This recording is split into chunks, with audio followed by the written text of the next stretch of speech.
Isabel had been with Charles for 5 years without any status or title. He got tired of her and turned to propose to his ideal woman. Desperately, I begged him not to leave me. He sneered at me. Isabel, who are you pretending to be pitiful for? The ways you cling to me are getting more and more varied. Unfortunately, you don't have the right to negotiate with me. He didn't know that I wasn't pretending. I was really sick. He also didn't know that while he was betting with his friends on how long it would take for me to beg him again, my life was counting down. Later, I died on the day of his wedding. He went mad and didn't want his ideal woman anymore. Chapter 1. On the night of my birthday, I was about to blow out the candles alone when I suddenly received a call from Charles. I thought he had finally remembered my birthday, but what came through the receiver was, "Night Club, room 382. Get here within 10 minutes. Before I could respond, I heard the busy tone on the other end. I smiled bitterly, hung up the phone, and threw the cake into the trash. A few minutes later, I arrived at the club Charles had mentioned. At the door of the room, I happened to hear him talking about me with his friends. "Mr. Lee, Isabel has been with you the longest, hasn't she? Don't you ever consider settling down?" Charles raised an eyebrow flippantly. "Does she deserve it? In the end, she's just a commodity for sale." He paused and added, "Besides, I'm already tired of her." "Really? Then lend her to me for a few days." "Mr. Lee, honestly, Isabel is really quite a catch. Great body too. No wonder she's been with you for so many years." A brief shadow crossed Charles's face, but he quickly returned to his usual self. "Go ahead and play." Charles nonchalantly blew a smoke ring. "Just kidding, Mr. Lee. I wouldn't dare. Even if you lent her to me, I wouldn't dare touch your woman. Besides, even if you agreed, Isabel wouldn't. Everyone knows she loves you to death." Charles glanced at him. "What's there to be afraid of? If you want to play, play. If you don't believe me, we can bet on it. I'll let you have her, and within 3 days, she'll come crawling back to me. A woman like her, whether in bed or out, is just spineless." A burst of laughter erupted in the room. I took a deep breath, pretended not to hear anything, and pushed open the door to enter the room. Chapter 2. Charles and his friends played until very late, and I stayed with them just as long. In the early morning, I helped Charles, reeking of alcohol, back to his apartment. It took a lot of effort to get him onto the bed. Just as I was about to leave, Charles grabbed the back of my neck. He flipped over and pressed me under him. That night, perhaps because he had drunk too much strong liquor, his scorching body almost melted me. I was pinned down by him, thinking about the things he had said in the private room,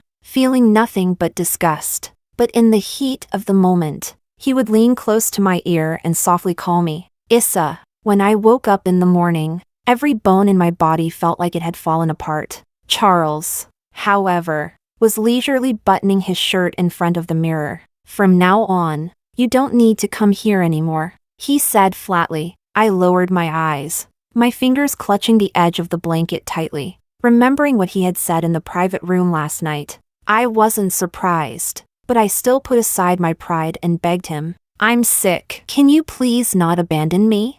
As I spoke, a hot tear involuntarily rolled down my cheek. Charles, however, laughed coldly. "Isabel, who are you pretending to be pitiful for?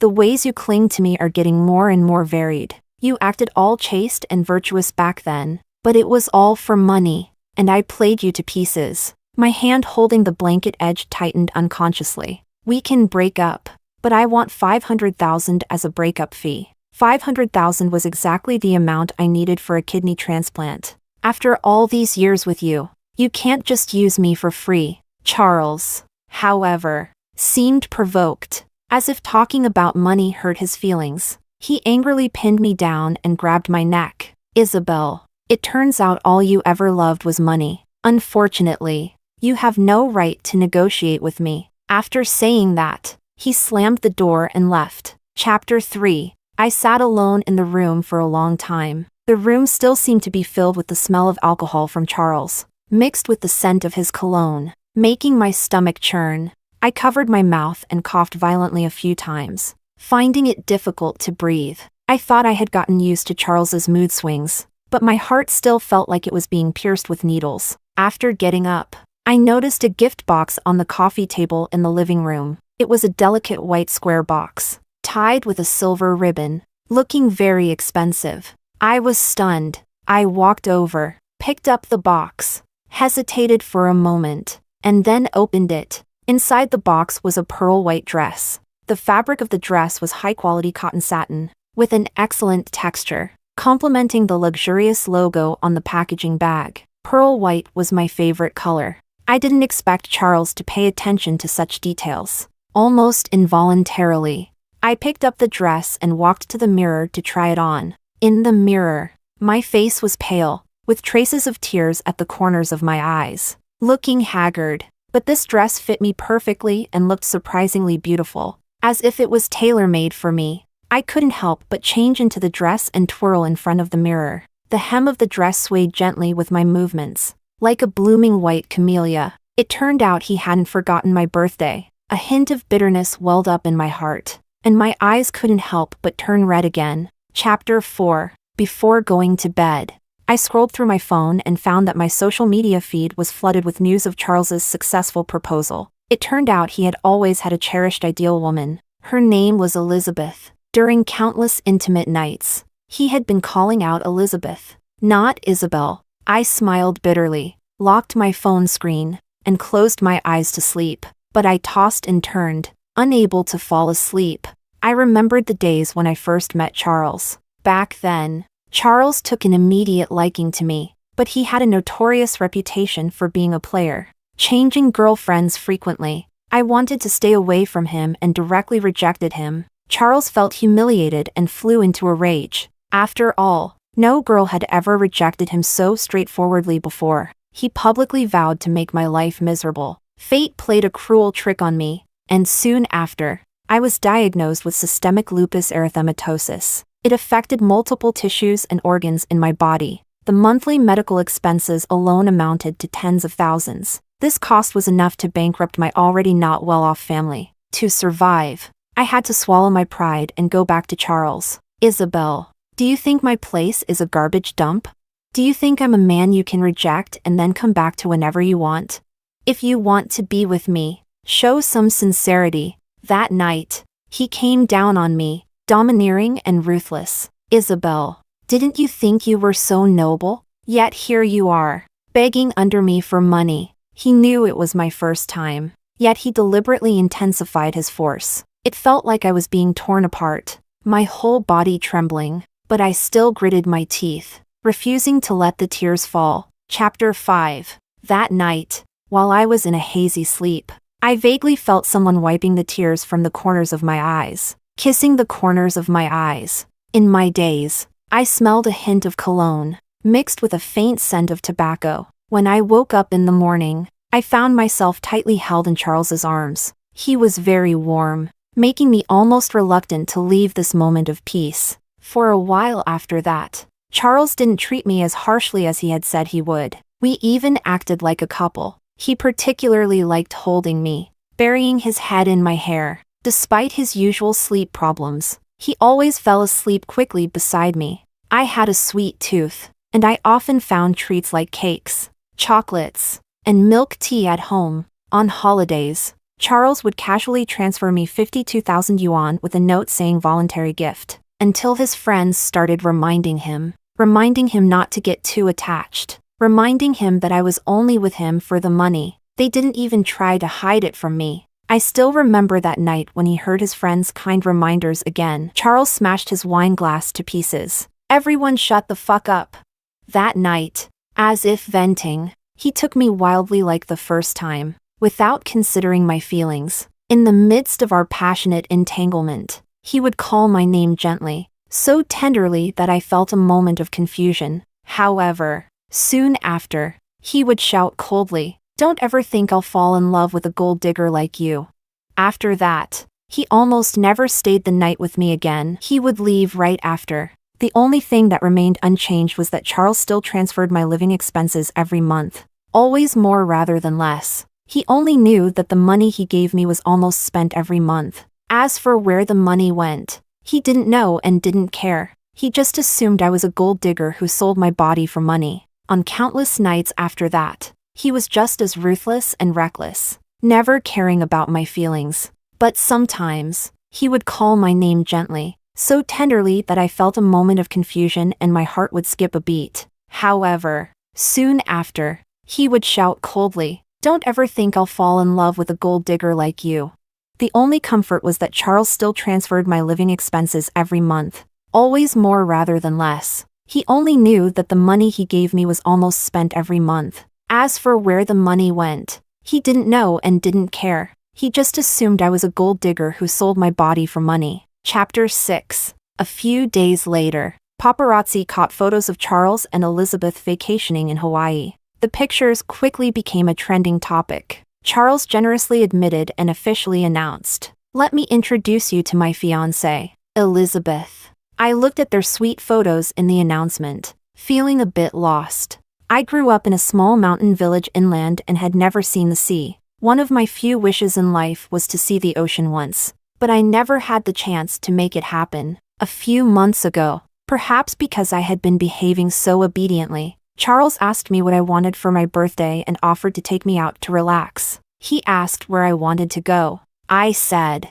"I want to go to Hawaii to see the ocean." "Okay." Charles agreed readily. It wasn't a difficult thing for him at all, but he forgot. Not only my birthday but also the promise between us. I shouldn't have had any expectations. Looking at their announcement photos, I knew I would always be the woman he kept in the shadows. No matter the reason we started. After 5 years of intimate moments, it's a lie to say I wasn't hurt. I wondered, while he was vacationing in Hawaii with Elizabeth, did he ever think about our promise? Even for a moment? Chapter 7. With my benefactor gone, life still had to go on. To survive, I wouldn't give up. I always believed that as long as you live, there is hope. During the transition period, I found a part-time job at a charity gala, earning 200 yuan per hour. Although it was a high society social event, I wasn't afraid of running into Charles. Because Charles despised such events, saying they were full of hypocritical pretense. Those capitalists didn't show any mercy when exploiting ordinary people. However, at the gala, I not only saw Charles but also Elizabeth. It turned out that even someone as rebellious as Charles would do something he didn't like for the woman he loved. Elizabeth noticed me too. "Are you Isabel?" She deliberately raised her voice. "So? Got dumped and now haunting this place? A woman like you would do anything for money. I heard people say you look like me. That's an insult to me. Look at you, looking all haggard, like you're about to die." Then she noticed the CL tattoo on my finger. It was during a rough patch between me and Charles that he forced me to get it, like marking a pet. Elizabeth sneered. "A lowly woman like you sure has many tricks to please a man. Afraid people won't know who your master is, right?" Instinctively, I covered the tattoo with my other hand. Elizabeth suddenly grabbed my wrist. "What, now you're ashamed? That's none of your business, Miss Elizabeth. Please have some self-respect." I forcefully shook off her hand. Elizabeth slipped and fell backward with a scream, shattering her wine glass and cutting her hand deeply. Blood stained her custom white dress and the floor. Charles, who was talking to a foreign businessman, turned his gaze over and immediately turned cold. Then everyone saw him almost rush over and scoop Elizabeth into his arms. He shot me a cold glance.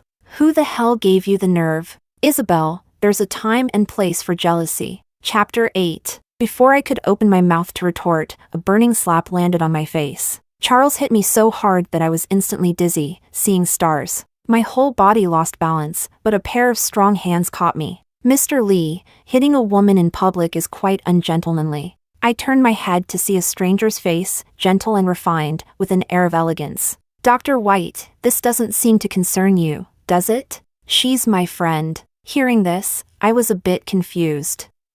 As far as I could remember, I didn't know anyone named Dr. White. Charles glanced at me, then at Dr. White, who was holding my hand tightly, and his face darkened even more. "Isabel, quite the skill you have. A few days without seeing you, and you've already hooked up with the hottest doctor in B-City, William White." I was about to argue back, but Charles turned and left. He turned to Elizabeth in his arms and spoke softly. "Let's go home." He carried her in his arms and walked towards the exit of the banquet hall. After Charles and Elizabeth left, Dr. White held my shoulders tightly. His grip was strong enough to cause slight pain. "Are you okay?" "Thank you, Dr. White, I'm fine. But it seems you just offended Charles because of me. He's a very unpredictable person, and he holds grudges. Offending him won't end well." I bit my lip in guilt. "What are you afraid of?" "I'm the only one in Asia who can perform his grandfather's surgery. The old man's condition doesn't allow him to seek medical treatment overseas." "That's a relief." Dr. White seemed to notice the rashes on my arms and neck due to stopping medication. His eyes darkened immediately. "Isabel, you're sick and need to be hospitalized immediately." Instinctively, I pulled my sleeves to cover the unsightly rashes. "Dr. White, I'm fine. Thank you for your concern." Dr. White seemed to see through my worries. "You don't need to worry about the medical expenses." I was stunned. "Dr. White, do you know me?" Chapter 9. Dr. White gave a bitter smile. "Isabel, do you really not remember me?" I looked at him, a bit bewildered. Dr. White seemed to find a way to ease the situation. "Miss Jiang, from now on, you will be my patient. You have plenty of time to remember me." And so, I became Dr. White's patient and was admitted to the hospital under his arrangement. Dr. White was usually very busy, but whenever he had time, he would personally come to check on me. When he wasn't around, I stayed alone in the hospital room. Today, as I was getting in for drip, Charles suddenly appeared. "Isabel, you've really outdone yourself, putting on a full act." I ignored his sarcastic tone. "What are you doing here?" "What am I doing?" "You injured Isa out of jealousy and embarrassed her in public. Do you think I would just let that go?" As expected, Charles never let go of a grudge. "It seems like she embarrassed herself." "Shut the hell up. Even if you hide in the hospital pretending to be pitiful, you still owe Isa. What do you want?" I asked coldly. "Issa said she feels uncomfortable seeing the tattoo on your hand." "Don't worry, I'll get it removed when I'm discharged." "No need for that trouble. I can help you." "What do you mean?" A sense of fear rose within me. I knew Charles was crazy, but I never thought he'd go so far as to pick up the fruit knife from my bedside table. He slowly advanced toward my hand. I was genuinely terrified and screamed, "Charles, don't touch me. What part of you hasn't been touched by me?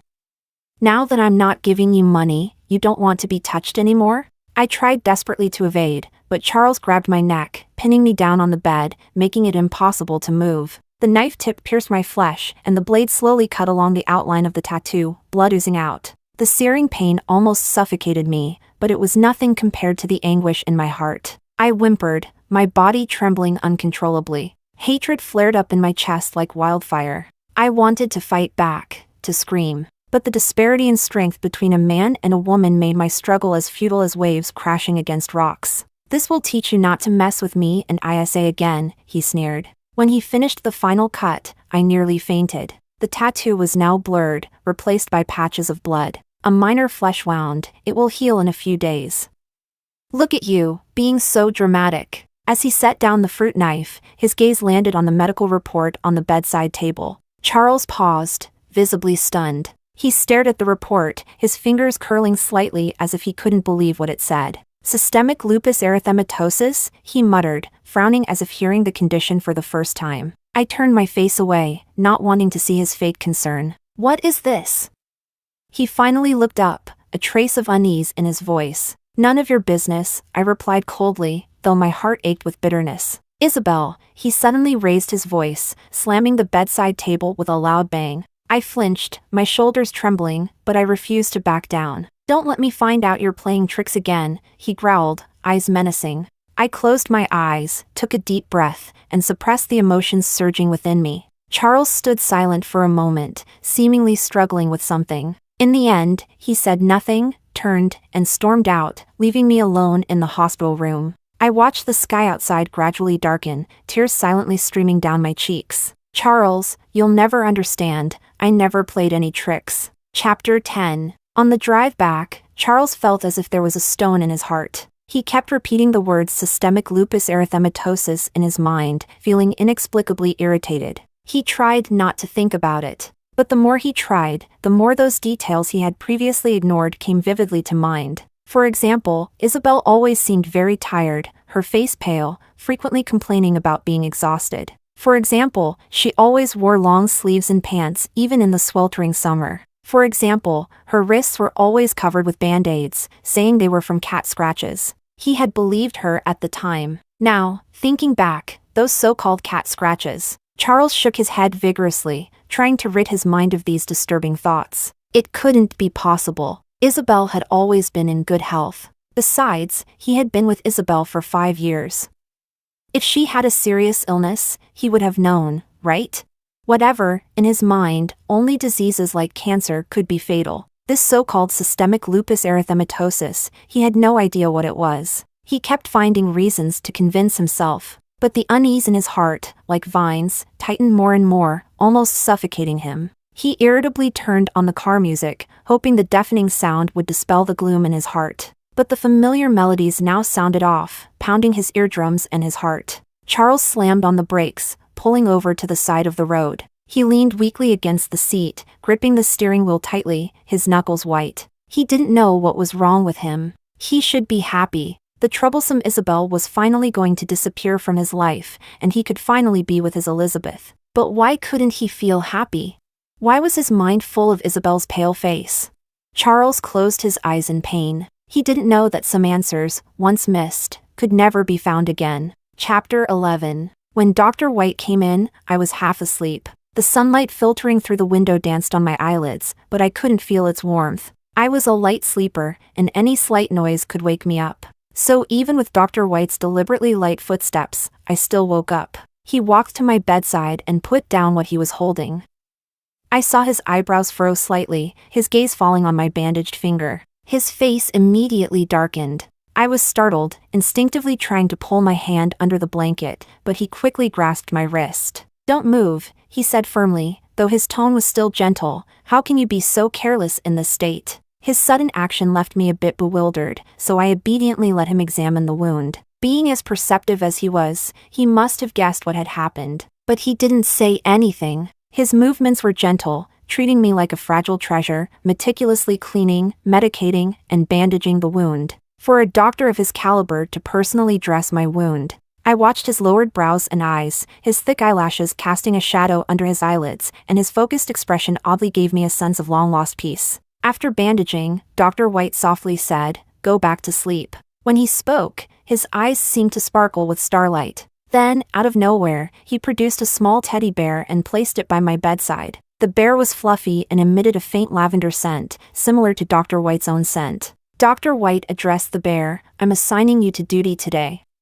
Keep an eye on the patient for me, okay?" His tone was serious, as if he were giving an important task. I was amused by his demeanor. When I was with Charles, I never smiled so easily. Then he gently patted my head, the gesture feeling natural. "Rest well," he said, before turning and leaving the room. He quietly closed the door behind him. Chapter 12. Hugging the little bear. I slept soundly for once. In my dream, I seemed to return to my childhood. Back then, I wasn't sick, nor had I met Charles. It was a sunny afternoon, and the golden sunlight streamed through the classroom windows, casting a warm glow on my desk. The illustrations in my textbook were bathed in a warm aura. I was resting my chin in my hand, listening to the teacher's lecture absent-mindedly, my thoughts already wandering far away. "Isabel, answer this question." The teacher suddenly called my name, jolting me back to reality. I looked blankly at the blackboard. "Isabel, what's wrong with you? Not paying attention in class again?" The teacher's stern voice made my cheeks flush with embarrassment. I stammered as I stood up, unable to answer the question, only able to lower my head in awkward silence. Just then, my deskmate Bob stood up, his face red, stammering, "Teacher, I know the answer." He quickly gave the correct answer and glanced at me secretly. "Good thing you have a bit of a conscience," I muttered under my breath. In this class, I was Bob's only friend. He was often teased because he was overweight. "Fat pig. Even my family's pig doesn't eat as much as you. Look at you. Your belly is bigger than my waist." Whenever this happened, Bob would always lower his head, biting his lip without saying a word, and I just couldn't stand it. I would pick up my textbook and throw it at those people's heads. Shut up. How much he eats has nothing to do with you. Whether he's fat or thin. In my eyes, he's 100 times better than you bullies. After they left, I patted Bob on the shoulder. Ignore them. Just be yourself. No matter what others say about you, you still have me as your desk mate. Bob looked up at me, his eyes showing surprise. But even more, they shone like stars. Chapter 13. Before my dream could finish, I was woken by a slight noise. Groggily, I opened my eyes to see a nurse carrying a tray walking in. Miss Jiang, you're awake, the nurse said gently. How do you feel? Is there any discomfort? I rubbed my eyes and realized the room was filled with sunlight. What time is it? I asked in a hoarse voice. It's already noon. You've been sleeping for a long time, the nurse said as she placed the tray on the bedside table. Dr. White prepared this specially for you. Eat it while it's hot. I then noticed I was still holding the little teddy bear. Please help me thank Dr. White, I said, feeling a bit embarrassed. The nurse smiled and left the room. I set the bear aside and picked up my phone, habitually opening my social media app. The next second, I froze. The top trending topic, #Charles hashtag. I clicked in and saw that Dr. White had exposed Charles's recent violence against me in the hospital. Dr. White had even directly tagged Charles. As a doctor, I have a responsibility to protect my patients. If Mr. Lee continues to harm my patients, I have the right to refuse treatment for the Lee family. This post caused an immediate uproar. Oh my God, is this the behavior of a supposedly well-educated heir? Ha. Just another spoiled, useless rich kid. Assaulting someone in broad daylight. In a hospital no less. Does he think being rich and powerful allows him to do whatever he wants? However, some comments were directed at me. She deserves it. Selling herself for money and then pretending to be a victim? Yeah, one willing to hit, the other willing to take it. Still clinging after the breakup. Ruining his relationship with his fiancée. Serves her right. I think she's just trying to stir up trouble for sympathy. Poor Dr. White. Such a kind and pure person. Being used by someone like her.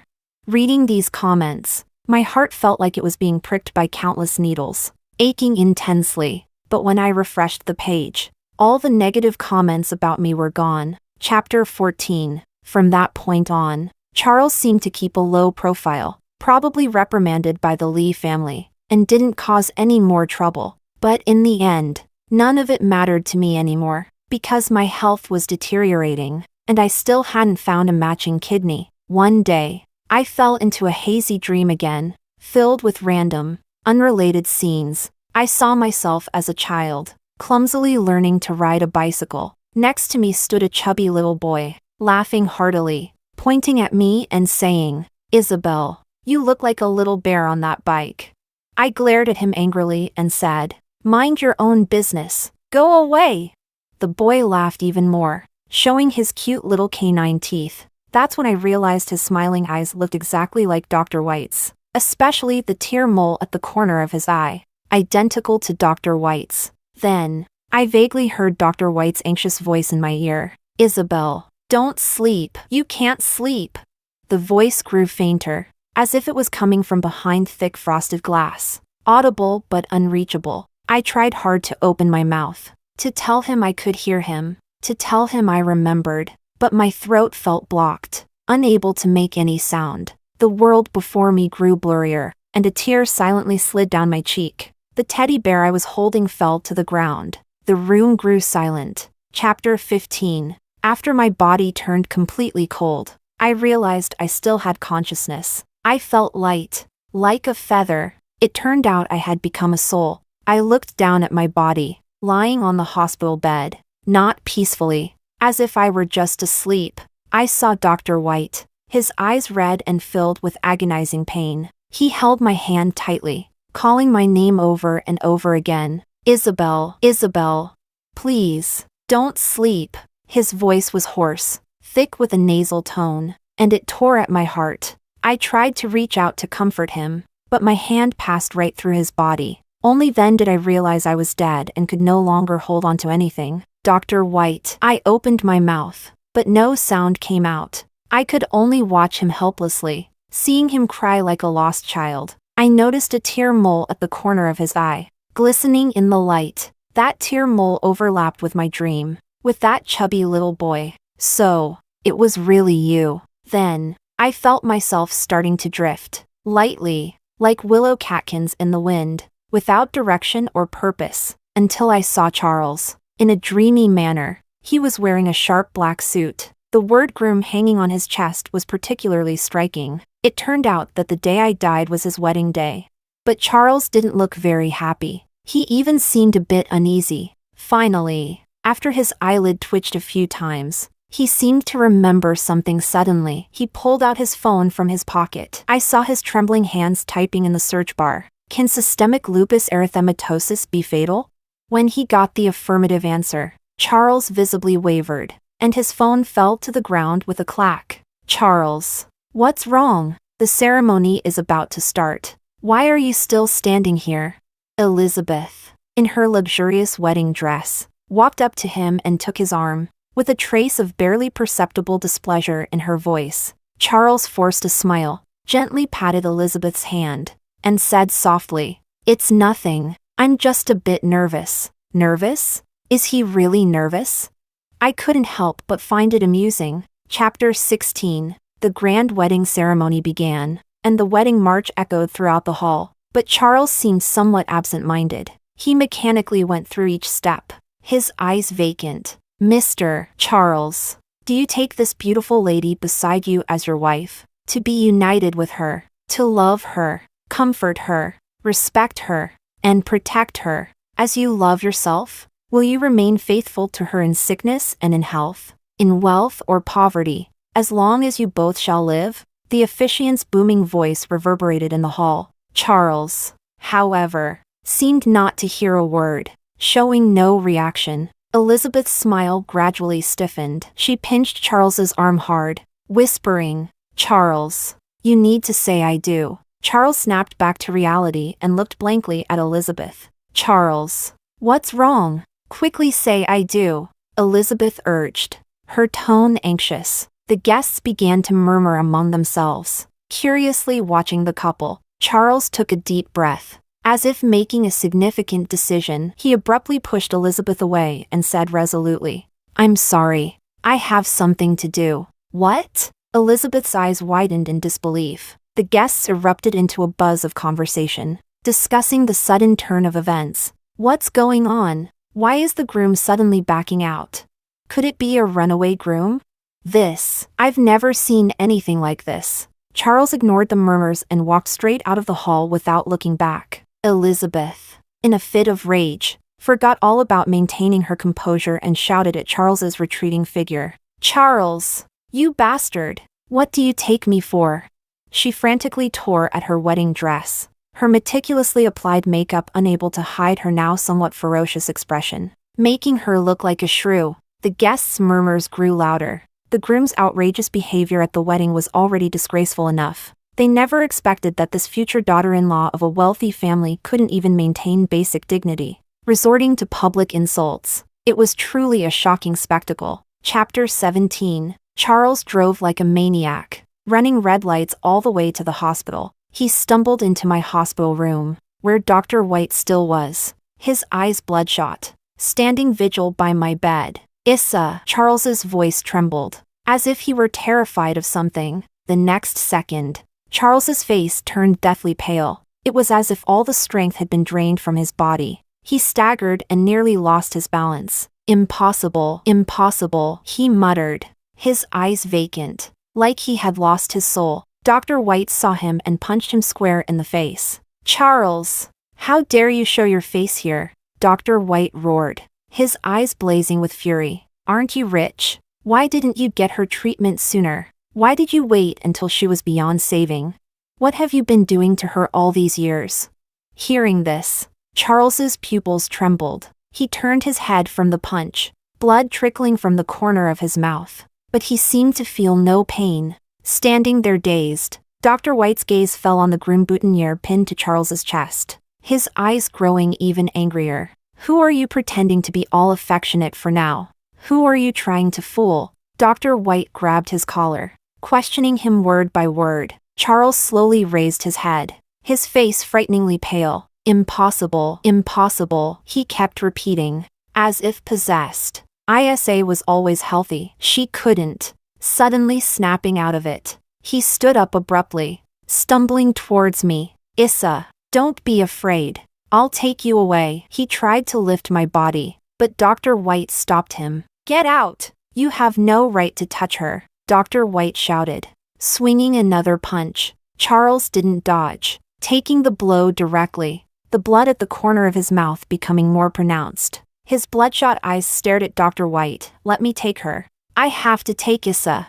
He repeated this over and over, as if clinging to the last shred of hope. I need to take Issa to see the ocean. I'll agree to any condition. Just let me take her. Charles's voice was hoarse, and the usually arrogant man now had a pleading tone. Dr. White looked at him coldly, full of contempt. Do you think money makes you powerful? Can it buy back her life? Dr. White shouted. Charles's body trembled violently again. He collapsed to the floor, supporting himself with his hands, but unable to stand. Please, he begged softly. Dr. White didn't spare him another glance. Calling the security guards outside, take him away. 2 guards came in, lifting Charles and dragging him out of the room. Charles continued to struggle, screaming, Issa! Issa!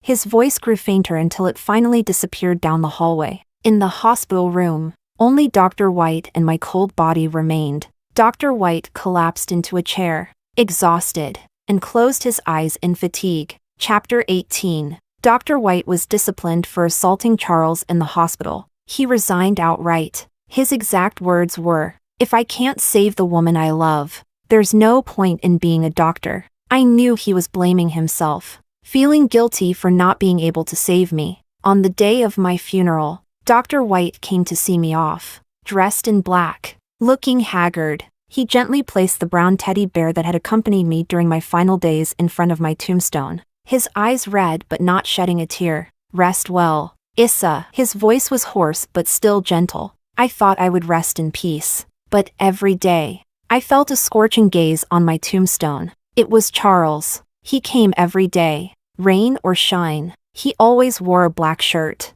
holding a bouquet of my favorite white gardenias. Kneeling before my tombstone, his eyes bloodshot and filled with haunting red veins. Issa, the truth is, the person I've always loved is you. He choked out, his voice trembling. Ever since you hit me with a book when we were kids, I thought you were special. I really liked you. But why didn't you like me back?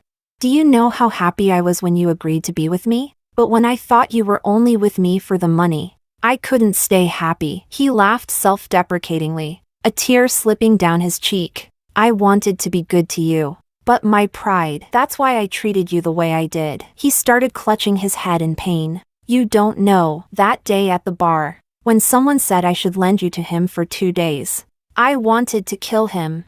But my pride. Issa, I'm such a joke, right? Issa, it's all my fault. I couldn't protect you. Issa, I was wrong.